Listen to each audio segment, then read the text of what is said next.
These days, one word drives high-tech: creativity. If nothing else, NASA's Robotic Refueling Mission, RRM, is creativity embodied. And like all things creative, it's not without challenges. It's not loading groceries into your shopping cart. It has to be more precise. It's in a harsher environment. It's going 18,000 miles an hour up in space. Spacecraft usually travel to orbit like museum pieces. They're not meant to be fiddled with once they're hung in their final destinations. But satellites are machines, and like all machines, fuel runs low, parts wear out. RRM set out to prove that robots could repair them in space without placing an astronaut at risk. It's really hard to do, full of challenging problems. Any problem is a solvable problem. And repairing satellites in space is not a new problem to solve. NASA has been wrestling with spacecraft on orbit for decades. Early efforts demanded human muscle.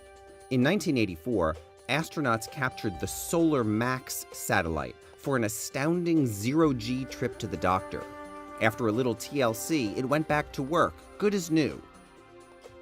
The most famous orbital repairs happened with the Hubble Space Telescope. When astronauts paid it a final house call in 2009, the billion-dollar instrument got a new lease on life. Hugely expensive, extremely risky, the Hubble repair mission tested the bounds of human on-orbit capabilities, not to mention cost-benefit analysis. But mission success reinforced the value of on-orbit repairs, and the Great Hubble Space Telescope continues to operate to this day.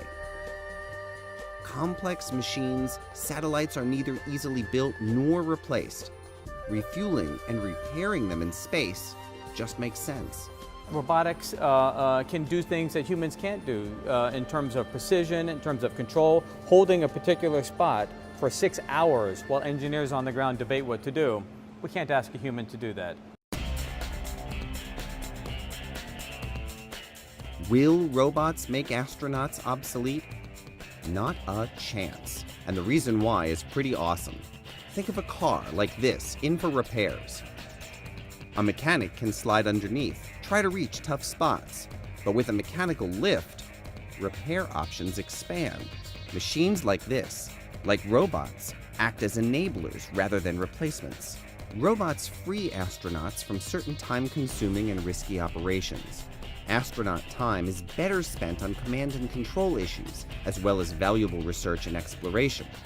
Robots can also travel places astronauts are not likely to go. Other projects have been out to geosynchronous orbits and have spacecraft there, have been there for years. So we know what materials work there, we know what the environment is there, and we can use that information to then build on what we're going to do when we build our spacecraft to go there. As NASA prepared to launch the final space shuttle, the Satellite Servicing Capabilities Office pressed forward with an idea, a test, designed to see if robot technology was up to the job.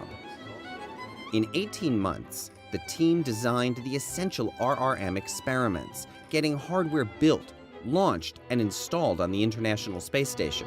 We had the very aggressive schedule to launch in 2011 to make it on the last shuttle flight, which we succeeded in doing. So we always say here that we want to test as we fly. We want to test, and test again. They did. The team completed a series of delicate maneuvers, custom robotic tools, standing in for astronaut fingers. RRM's to-do list looked easy. Unscrew this, cut that, refill a tank like pulling up to the low-octane pump. Right? No, not easy at all. Day 2, in fact, came to a halt halfway in the middle when engineers overseeing the robotic arm had some concerns. A crisis? It certainly caught our attention, but it was not a heart-pounding moment, not by any stretch. And that's the thing about missions like this. They demand the best from teams, and people don't get on the team unless they're willing to bring their A game. On day 6, the team put 3 years of planning to work.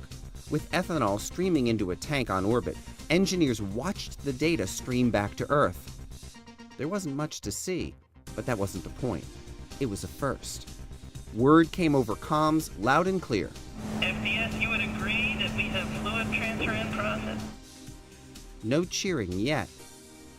The team was still in the mission, and there were still jobs to do. And T4 9.95. Almost done. Finally, simulated fuel transferred, the team moved to detach the valve.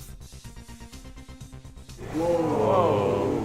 Real experiments often yield interesting results. I don't think anybody expected it would stay liquid that long. But after so much hard work, some things are just to be expected. NASA's reasons for doing this work go beyond the obvious. In fact, the deeper value for the nation is ingenious. I don't want my job to be refueling communication birds for a living. I truly do not. I want to do it one time, kickstart a commercial industry that can then do it competitively. This work helps open the door to a whole new kind of aerospace business. Big business. Engineering in space. Inventive. Daring. Smart. And RRM delivered them all. But the big picture? There's only one word that will suffice. Creative. If you think RRM was incredible, I mean, you guys haven't seen anything yet.